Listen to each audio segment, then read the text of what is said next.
അരിപ്പൊടി കടയിൽ നിന്ന് വാങ്ങാതെ വീട്ടിൽ തന്നെ അരി അരച്ച് ഇടിയപ്പം ഉണ്ടാക്കുന്ന ഒരു ഷോർട്ട് വീഡിയോ ഞാൻ നമ്മുടെ ചാനലിൽ പോസ്റ്റ് ചെയ്തിട്ടുണ്ടായിരുന്നു. ആരും എൻ്റെ റെസിപ്പി ചോദിച്ച് കണ്ടില്ല, എന്നാലും ഞാൻ പറയട്ടെ. നമ്മൾ ആദ്യം കാണിച്ച ആ ഒരളവിൽ തലേദിവസം കുതിർത്തി വെച്ച പച്ചരി ഒന്ന് അരച്ചെടുക്കുക. നല്ല ലൂസായിട്ട് വേണം, കണ്ടോ, ഈ ഒരു തിക്നെസ്സിൽ വേണം നമ്മുടെ ബാറ്റർ ഉണ്ടാവാനായിട്ട്. അതിന് ശേഷം നമ്മൾ ഇതിനെ ഒരു കടായിലോട്ട് മാറ്റുകയാണ് കേട്ടോ. ഞാനിവിടെ ഒരു നോൺ സ്റ്റിക്ക് പാനാണ് എടുത്തിരിക്കുന്നത്. എന്നിട്ട് ആദ്യം നമ്മൾ സിമ്മിലാണ് നമ്മുടെ ഫ്ലെയിം വെച്ചിരിക്കുന്നത്. എന്നിട്ട് ഇതേപോലെ ഒന്ന് ഇളക്കി കൊടുത്തുകൊണ്ടിരിക്കുന്നുണ്ട്. പറയാൻ വിട്ടുപോയ ഒരു കാര്യം, അരി നന്നായിട്ട് അരഞ്ഞിരിക്കണം, കുറച്ച് ലൂസായിട്ടുള്ള ബാറ്ററും ആയിരിക്കണം.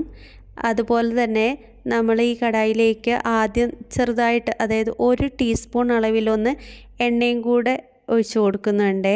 കടായി ചൂടാകുമ്പോൾ നമ്മൾ ഒഴിച്ചു കൊടുത്താൽ മതി. എന്നിട്ട് ഇതേപോലെ ഒന്ന് കുറുകി നമുക്കൊന്ന് ഈ ഒരു തിക്നെസ്സിൽ നമുക്ക് ഈ ബാറ്റർ കിട്ടും. അതായത് നമ്മൾ ഒഴിച്ച് വെച്ച മാവ് ചൂടായിട്ട് ഇതുപോലെ തിക്കായിട്ട്. ശ്രദ്ധിക്കേണ്ട കാര്യം, കൈ വിടാതെ ഇങ്ങനെ ഇളക്കി കൊടുത്തുകൊണ്ടിരിക്കണേ. പറ്റുമെങ്കിൽ നോൺ സ്റ്റിക്ക് പാൻ തന്നെ എടുക്കുക, അത് കുറച്ചുകൂടി ഈസി ആയിട്ട് നമുക്ക് കൈകാര്യം ചെയ്യാൻ എളുപ്പമായിരിക്കും. അല്ല എങ്കിൽ സാധാരണ അലുമിനിയം ചീനച്ചട്ടിയിൽ, നമ്മൾ വലിയൊരു ചീനച്ചട്ടിയിൽ ഇതേപോലെ ചെയ്തെടുക്കാൻ നോക്കിയാലും കുഴപ്പമൊന്നുമില്ല. നമുക്ക് നല്ല തിക്കായിട്ട് തന്നെ ഈ ബാറ്റർ ഇതുപോലെ കിട്ടും കേട്ടോ. എന്നിട്ട് ഞാനിവിടെ ചൂടോടെ തന്നെ ഇതുപോലെ ബൗൾസാക്കി എടുത്തിട്ടുണ്ട്. നമുക്ക് ഇടിയപ്പത്തിൻ്റെ പാത്രത്തിലേക്ക് എളുപ്പത്തിൽ മാറ്റാനായിട്ടാണ് കേട്ടോ. ചൂടാറുന്നതിന് മുമ്പേ തന്നെ ഇതുപോലെ ചെയ്തു വെച്ച കാര്യം എളുപ്പമായേ.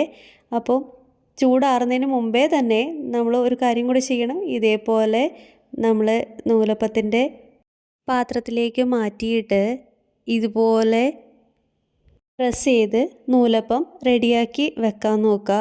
അത് ഒന്നിച്ച് നമ്മൾ വാഴയിലയിലാണ് ചെയ്യുന്നതെങ്കിൽ കുറച്ചധികം വാഴയില എടുത്ത് അതിലേക്ക് ആദ്യം തന്നെ ഇതേപോലെ അപ്പം റെഡിയാക്കിയിട്ട് എടുക്കുക. അതല്ല എങ്കിൽ നമുക്ക് ഇഡ്ഡലി പാത്രത്തിനകത്തും ഇതേപോലെ ചെയ്തെടുക്കാവുന്നതാണ് കേട്ടോ.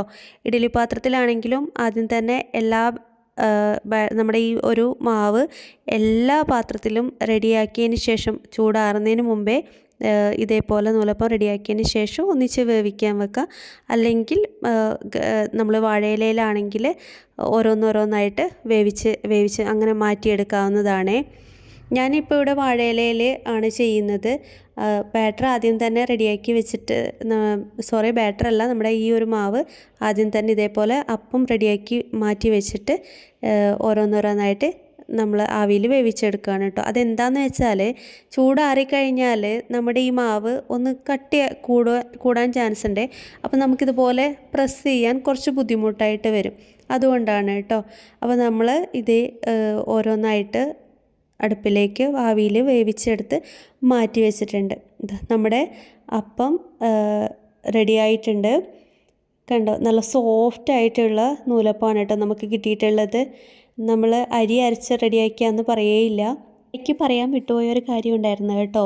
നമ്മൾ അരി അരയ്ക്കുന്ന കൂട്ടത്തിൽ ഉപ്പ് ചേർത്തിട്ട് വേണം അരി അരച്ചെടുക്കാനായിട്ട്. അതേപോലെ തേങ്ങ നമ്മൾ ചേർക്കുന്നില്ല ആദ്യം, അതായത് അരി അരക്കുന്ന കൂട്ടത്തിലേക്ക് തേങ്ങ ചേർക്കുന്നില്ല. അപ്പം റെഡിയാക്കുമ്പോഴാണ് കേട്ടോ തേങ്ങ ചേർക്കുന്നത്. ഇപ്പോൾ ഇവിടെ മുട്ടക്കറിയുടെ കൂടെയാണ് കേട്ടോ ഈ ഇടിയപ്പം കഴിക്കുന്നത്.